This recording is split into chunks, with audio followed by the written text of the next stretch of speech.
Hello, everyone. Again, we are back. I promised you we were going to have more good interviews.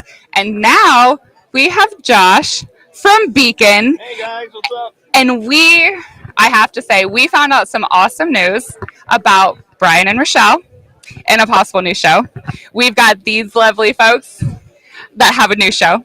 We've got Vince Keelan with a new show, and we had to steal the man to come tell us all the great Yeah. stuff and what's going on and how to find Beacon. So, Well, first off, this would have been like the year anniversary, if you will, of Beacon. today, Yeah, yeah. congratulations. So we launched at Gettysburg Battlefield Bash last year, and so it's kind of surreal seeing the talk that we had last year, which was still there were a lot of people in there then. Yes. At least that's what we thought. And then like there was probably double to triple that in there this year. So there was a line out the door. yeah, There so was that literally. I was a bit taken back by that, honestly. Like I'm obviously I'm ecstatic about it, but also it's like wow, like it's a good metric of like growth, I guess. Yes. Because again, we've been working hard at filming a lot of new content, Yes. trying to course correct everybody's like view on paranormal reality TV. Yes. You know, the common thing that was going on is pretty much everything on your bigger networks have been canceled, and you're seeing reruns now. So Yes. Yeah. Unfortunately. this, Beacon TV was our answer to be able to reach out to a lot of the people that everybody loved, Yeah. and maybe some people that you've never met before, and Yeah. then really just, try and put that content back out there, Yeah. get that train back moving. So Well, and I think you guys have a cool concept because you're doing it a little bit different. Because there are other networks out there, and they're strictly paranormal. Yeah. But you have paranormal. You've got a little true crime. You've got podcasts. You've Yep. got urbex stuff. Yeah, So yeah. you kind of hit all the different things. yeah, And it's a little bit for everybody. yeah, and so a lot of the work we've been doing on the background this last year or two is to sort of build this ecosystem, and you're going to see a lot of that come to the forefront toward the end of this year as well. It's not just the paranormal reality content, not just the true crime in terms of like video, but the podcasting Yes. that you're talking. We're working on some really good relationships to be able to bring that towards the forefront too. There's not in our world we have a lot of podcasters, but we don't have podcast networks that really lean into the paranormal reality stuff or Yeah. the true crime stuff in the ways that we feel like we could bring to the table. So Yeah. we're we've been working with some people behind the scenes and to kind of bring that to the forefront too. So you do see a lot of podcast content on Beacon TV right now, but you're going to see even more of it, and hopefully we'll be able to provide a bigger audience and platform and really start bringing some original podcasting to a bigger, to the front row. So Well, and you have a lot of people on the network that some people grew up watching. Absolutely. You've got Dave Schrader, you've got Cindy Kaza, you've got Shane Pittman, Right. you now have Brian and Rochelle, Yeah, and it's yeah. just you've got a really great group of people that have been in the field so long. right. So you've got that experience that you can watch and kind of learn from as Oh, well. absolutely. So Yeah. there was this, when we started out at Beacon TV, one of the reasons that we started is because Shane and I have been longtime friends for years and years and years, and we've shared the stage many a times at these paranormal conventions, and really the reoccurring question that we would get after he had been on the Holzer Files is, when is this coming back? Yes. Right? But it's not just that. We're friends with Brian and Rochelle. They're Yep. great friends of ours, and watching them essentially lose their jobs after Yeah. their shows get canceled, that weighed on us as much as having viewers wondering when this stuff is coming back. Yes. Right? And it's like, how do you really fix that? And fast forward, I've been a filmmaker now for 12 years or so, Mhm. and I own my own production studio and all of this. And it was really then about being able to find a space where we could showcase the work, right? Put it out on a platform somewhere. Yeah. We were working with networks at that time to try and get it out on like your travel channels of the world and Yes. stuff like that. Yes. But they're all going through their own struggles, and Yeah. they weren't buying content either, and that's very telling this day and age, right? Fast forward, back then that was probably 4 years ago. Fast forward to now, you really see that, right? Yeah. 'Cause you see shows getting canceled, you don't see new shows coming out. No, just the And- reruns, like right, you mentioned. right. Like everything is kind of to find anything you have to go to YouTube or Amazon. Yeah, there's a lot of reasons for that. I think a lot of it obviously is financial, but also for them, they're they're huge companies that are publicly traded and stuff like Yeah. that. You know, Shane made a comment in our talk that we're private, and that's with intention. Yes. Because we're able to prioritize the viewers and the people that are on our platform. Yes. That point, right? Yes. And if ultimately, like, we want to prioritize, if you're getting good views and you're putting in the work, then your show deserves to stay, right? It deserves a platform, right? It shouldn't be taken off for anything else, right? Exactly. Yes, there's these like nuanced one-off things that can happen, but like arguably that should be the priority. Yeah. And that's what Beacon TV is about, and we think it solves two things for us. It helps you know, our friends do the stuff they love to do. Yeah. Helps new people be seen, and then it helps the viewers be able to pick back up in the paranormal reality. And see where some of their favorite people have been doing and, Yeah, and that's picking the back other part, up. right? So when we're developing new shows and stuff like that, and Dave highlighted a little bit of this with Paranormal Mysteries, is, you know, with network TV, it's a little bit different where they want you to be serious all the time. Yeah. So when developing new shows, like one of the first things that we talk about with the talent that's going to be on it is, well, let's talk about what you want this to be, right? Yes. And let's figure out a way to make that exciting for people. And because we do all come to these conventions and people get to see the real side of us when we're at these, right? And get to talk. Most of us are far funnier than you would ever see on TV, right? Yeah. So that, you know, that's in our eyes, like, people want to watch the shows for them, and therefore you would want to see their personality play out in it. Yes. So And that's exactly it. I mean, you see that a lot of people do get drawn more when people are more real and they're themselves. Absolutely. Like, I know even when we put bloopers out, people love Absolutely. seeing like the silliness and the bloopers, and that we're just real tripping over things and falling. And sure. so I thought it was a skunk, and I screamed and fell to the ground, and it was a kitten, to be honest. So hey, I've had my fair run-ins with skunks during investigations. so you understand. It was awful.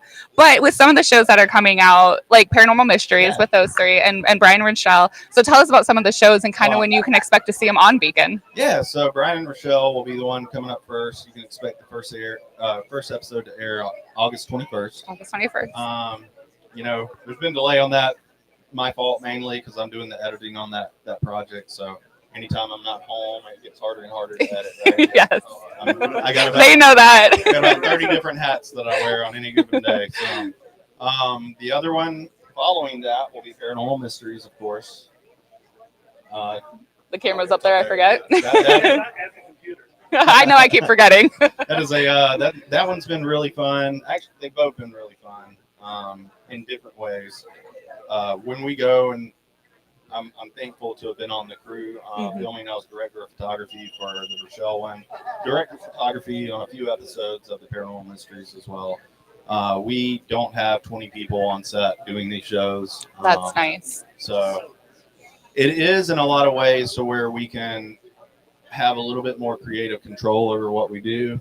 The hard part is that when we are, it doesn't keep us from, we have to get the footage, right? So it usually keeps us working 12 to 14 hours a day to get it all done. We know the beats we need to hit. Yep. And like, there's a lot of it, like for Paranormal Mysteries, you'll see in the show that Cindy, during the baseline investigation, what she picks up on, because she has no idea, and I know this because I do all the production managing for that show as well. She has no idea where we're going. That's incredible. Won't know until like hours before she needs to be there for the first time. Really? She has no idea.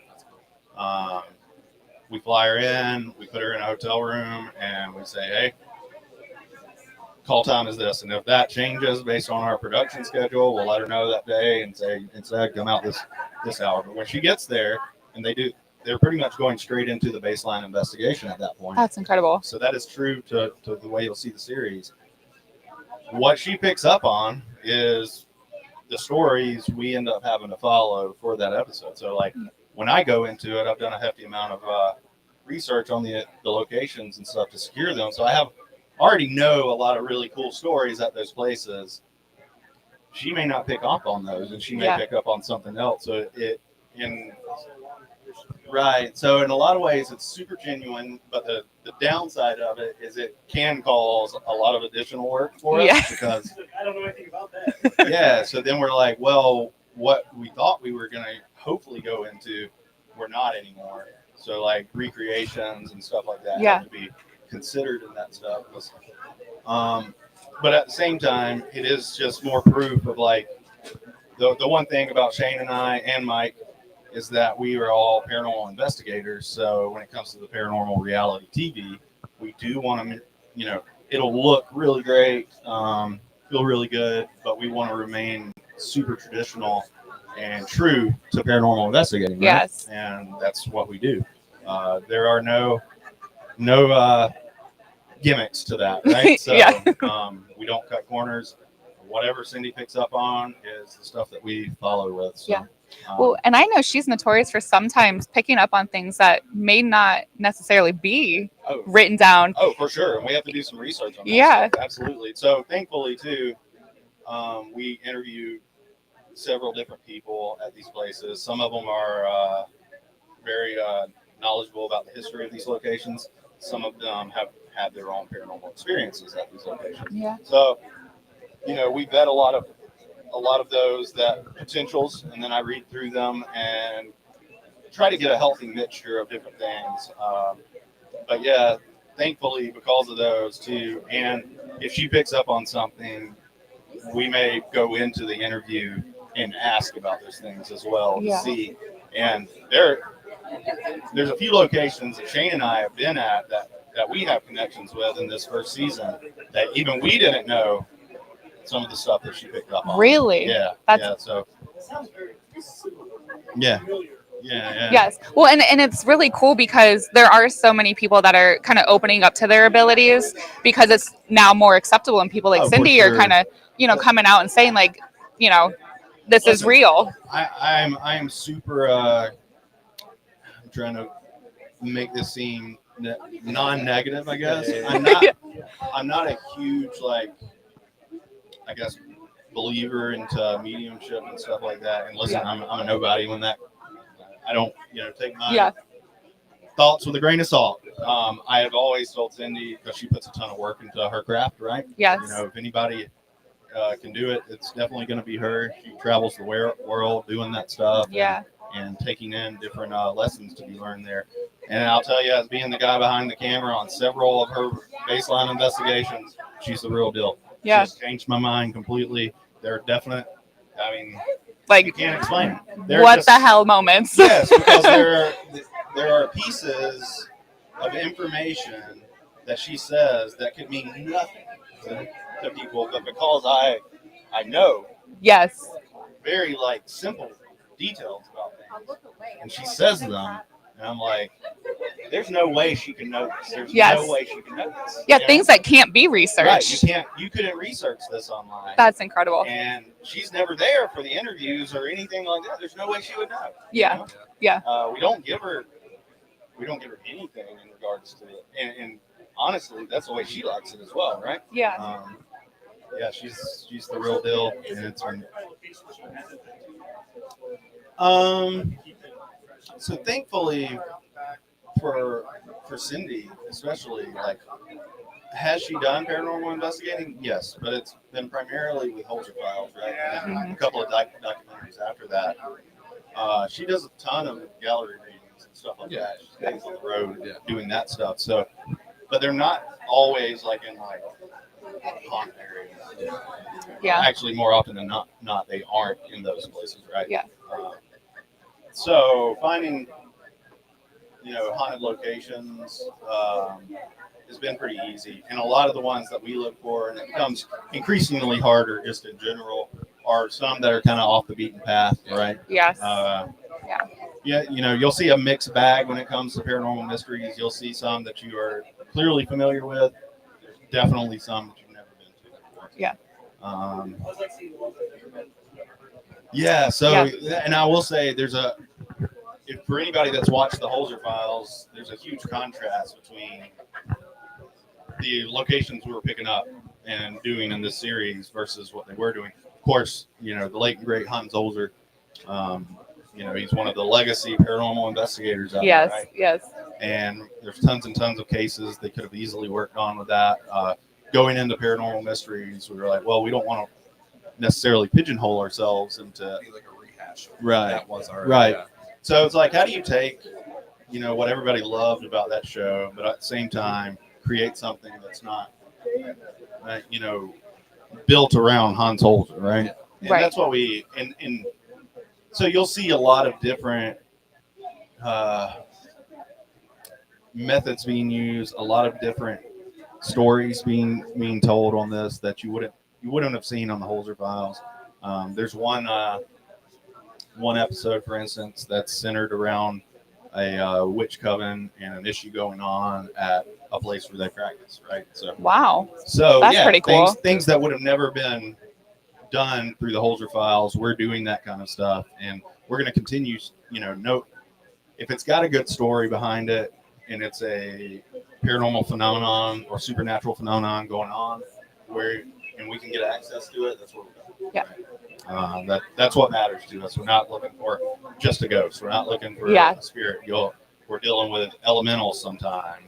Reaching out to other experts in the field to kind of get an understanding on what could possibly be going on with some of this stuff. So there's some. Let's see. There's the first 2 episodes we filmed, but they won't be the first 2 episodes in the series. It's really interesting because the first location was the location where Shane had one of his first paranormal experiences. The second location, that's like full circle. It is. And That's this really cool. So the very first week of filming, the second location was the place where I had my first paranormal experience. Really? Yes. So all these years, it's like full circle. Yeah, all these it years really is later. full circle, and it was That's cool. that starting off that series, and we didn't pick those because of that at all. Actually, we didn't pick those locations at all. The showrunner at the time picked those locations, and I was like, "This is kind of strange." That's kind of cool. So it is kind of surreal going into those locations now to film it, and we feel like we have a certain kind of responsibility, if you will, going into those places too, right? Because they are connected to us. We do have I don't know, they hang on to our heart a bit. So, right, we want to do it justice as well, right? Because there's a reason we love them so much. Yeah. We want to make sure that those stories are being told and they're being filmed appropriately to really, try and give the viewer that kind of shared experience too. So on a personal side, since you went to the location that you had your first experience, and now going back with the experience that you have now, how do you think that original would have changed? Well, the first time I went there, I didn't go with I wasn't even planning on investigating. I was just going, I don't want to give away where it's at, but I was just going to take a daytime tour of the place. And when you see where it's at, you'll understand why. It was just a thing we were doing for the day, right? Yeah.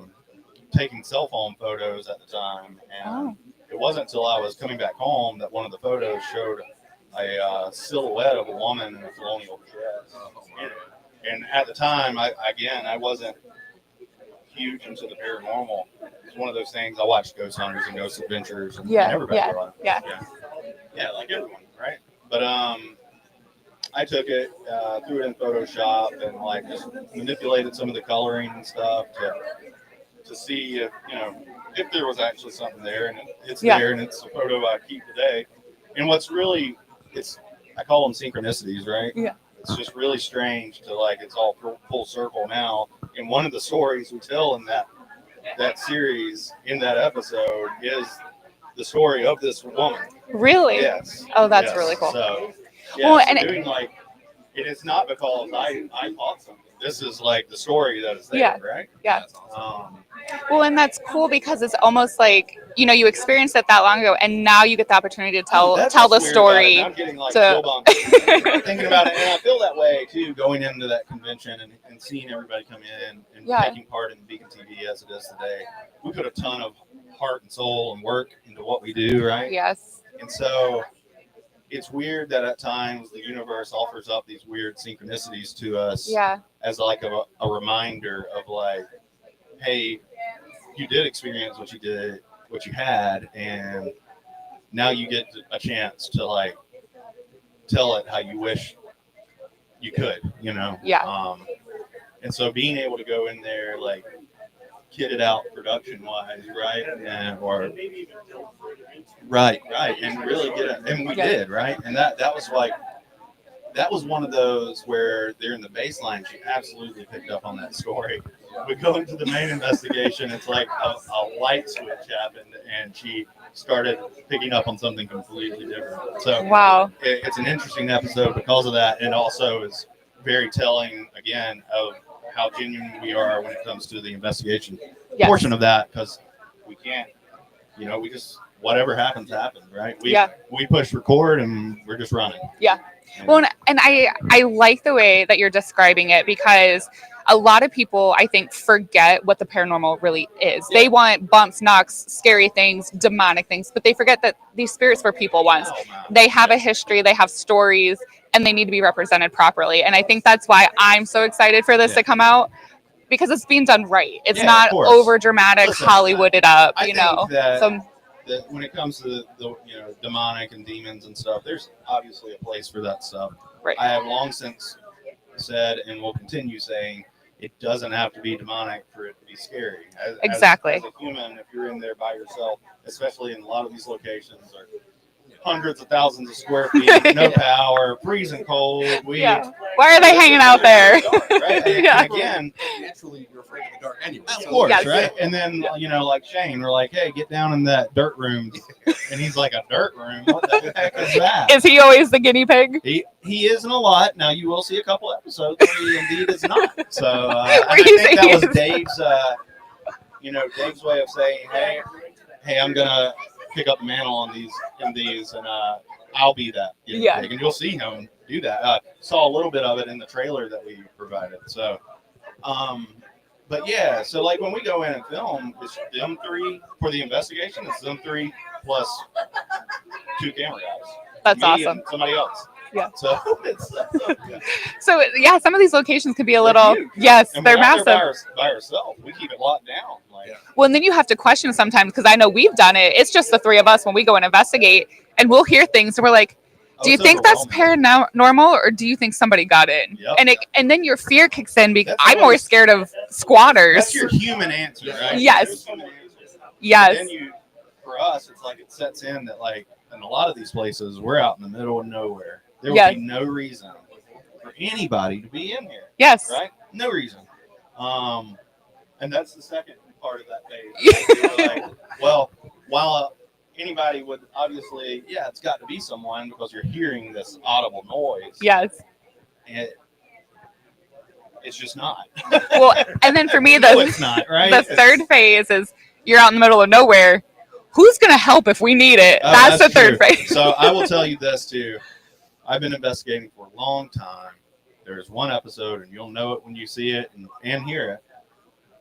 Best EVP I've ever heard. Heard. And it's so clear that you're going to be like, there's no way that it is paranormal. There's no way. But it is, because, again, I'm a camera guy. We go in, we push record. I get to see the before and after of everything that went on. Yeah, right? yeah. I can hear this EVP in camera. Wow. It is that clear, and it will, and you'll see it, and it is just, it's an incredible capture. It's one that you can spend decades into this field and never get. It's one of the clearest EVPs I've ever heard. Yeah. Yes. And you know what? I could not believe it. Yeah. And what's funny is one of the last things I was going to ask you is, why should people go to Beacon? But I think you just said it. Like, I'm telling you, like, it is absolutely incredible platform. There's not many platforms where you have established people. Like, yeah. And then you have up and coming people. Right. Yeah, of course. Right. Yeah. So when we launched, Vince, and honestly, Vince, Brian, and Rochelle were the three at the time that we knew we wanted to bring over at that moment. We've obviously since brought in several other people, we were really fortunate to be able to get the group from the Holder Files back Mhm. together. It wasn't a matter of if they wanted to; it's a matter of if we could make it happen scheduling wise. Yes, right? because they're busy. Yes, everybody is busy.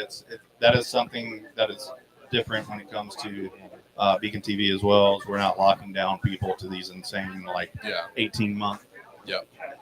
contracts and Yeah. stuff. Like, do the project with us. The project's exclusive to Beacon. After we're done with that, continue on what you want to do. If we do another season, Yeah. we want to do another season. So. That's awesome. That's awesome. So what I'm hearing is that all of you need to go over to Beacon, subscribe, and start watching all these shows that are going to come out, because I know I am, because I'm already intrigued. I kind of want to turn the camera off and start asking some questions, but I won't. I'll try to contain myself. But so if people are going to try to find Beacon to subscribe and stuff, how can they find it? Yeah, so you can check us out on socials. Our social handle is at Stream Beacon TV, the at symbol. If you want to check out the website, it's streambeacontv.com. Yes. Oh, that's right. Yep. Streambeacontv.com. That would be the easiest way as well. And they do have a Facebook page that you guys can kind of keep up on all the things going on, where they're going, different events. So there's definitely ways to find it. If not, reach out to one of the three of us, and we'll be able to get you the links and the information. Absolutely. So thank you so much for being Absolutely. on. I Great. appreciate it so much. Yeah. Thank y'all. We will be live in a little bit. Go check out Beacon. Goodbye.